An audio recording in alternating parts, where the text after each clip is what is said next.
ACCA levels, ACCA levels and examinations। बेटे आपको levels और एग्जामिनेशन के बारे में भूपेश आनंद आज बताने आ गया। मैं भूपेश आनंद, मैं इंडियन, मैं अमेरिकन, मैं यूरोपियन, अलग अलग डिफरेंट कोर्सेज मैंने किए हैं। आज मैं आपको ACCA यूके के बारे में बताने आ रहा हूं। आपके 3 लेवल्स आपको अटेम्प्ट करने हैं। There are 3 levels and there are 13 papers. अगर आपको एग्जामिनेशंस नहीं मिलती हैं तो 13 पेपर्स करने हैं, 3 लेवल्स करने हैं। कुछ केसेस में 3 एग्जामिनेशंस है, कुछ में 5 है, कुछ में 6 है, कुछ में 9 है। वो मैंने अलग से प्रिपेयर किया। मैं आज आपसे कहना चाहता हूं कि अप्लाइड नॉलेज लेवल में बिजनेस एंड टेक्नोलॉजी में बिजनेस की बातें होंगी। That how you will mix technology, AI, artificial intelligence with the business, how you can manage that business. आप अपने बिजनेस को मैनेज कैसे करोगे, मतलब आपके बिजनेस का स्ट्रक्चर क्या होना चाहिए, आप में क्या लीडरशिप स्किल्स होने चाहिए। तो ऐसे 25 चैप्टर्स उन्होंने इंक्लूड कर दिए बिजनेस एंड टेक्नोलॉजी में। दूसरा पेपर है F2 जिसको हम बोलते हैं मैनेजमेंट अकाउंटिंग। कॉस्ट कैसे कैलकुलेट करोगे, how you will compare the performance, how you will prepare the budgets, what is performance, what is budgeting, what is this, number crutching की बातें करेंगे बेटे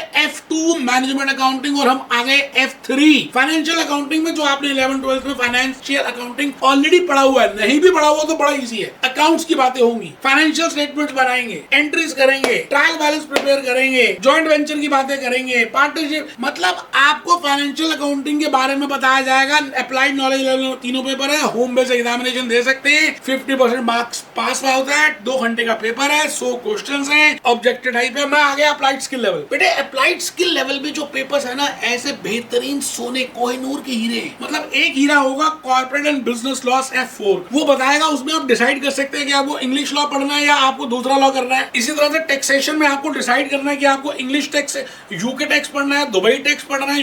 आपके पास ऑप्शन है दोस्तों, आप मेरी बात को समझ रहे हैं। वो बात अलग, अगर एग्जामिनेशन नहीं है तो टैक्स में आप चॉइस कर सकते हैं, रिटर्न कैसे फाइल करते हैं, टैक्स कॉम्प्लायंसेस कैसे होती हैं। बेटा ये पेपर्स में ऑडिट एश्योरेंस है, परफॉर्मेंस मैनेजमेंट है, फाइनेंशियल रिपोर्टिंग में how to prepare a financial statement, what are IFRS, what is US GAAP, how to analyse it, how to calculate EPS, what is basic EPS, what is diluted EPS, what is consolidated financial statement, why we prepare that, all those details you will be reading in skill level. और इसके बाद हम professional level पे आएंगे तो strategic business leader, business technology जो F1 है, उसके बड़े पापा का नाम है बड़े पापा, ये छोटे पापा business technology, strategic business leader बड़े पापा, परफॉर्मेंस मैनेजमेंट बीच के पापा, F2 जो आपने किया MA छोटे पापा, और advance financial, advance performance management. It means आपके सभी सब्जेक्ट्स इंटर रिलेटेड हैं। अगर आप एग्जामिनेशन लेते हैं और आपको मिलती है तो अच्छी बात है, लेकिन मैं ये कहता हूँ, इंस्टीट्यूट का भी कहता है कि आप पढ़ो मत। हम जनरली कहते हैं कि आप पढ़ो,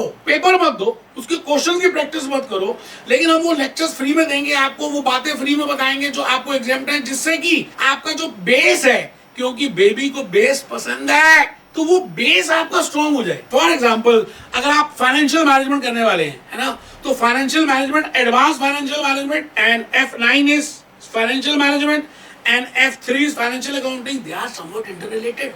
Similarly, when I talk of financial accounting, you will be going for F3 financial accounting. इसके बाद आप F7 फाइनेंशियल रिपोर्टिंग करेंगे, और इसके बाद कंपल्सरी पेपर है स्ट्रेटेजिक बिजनेस रिपोर्टिंग। दोस्तों एग्जामिनेशन मिलती है अच्छी बात, लेकिन आप अपनी लाइफ में थोड़ा सा ये देखिए कि कंसेप्ट समझ रहे हैं। आप खाली डिग्री के लिए नहीं कर रहे हैं, आपको रियल नॉलेज आनी चाहिए, तो दुनिया अपने आप आएगी आपके आसपास। सूर्य जब उदय होता है, सूर्य भगवान जब आते हैं, तो ये थोड़ी कहते हैं मैं आगे, उनकी रोशनी से सबको पता चल जाता है कि सूर्य देव आ गए। तो बेटे आपको नॉलेज लेनी है, कंसेप्ट्स रखने हैं, रट्टाफिकेशन नहीं करनी।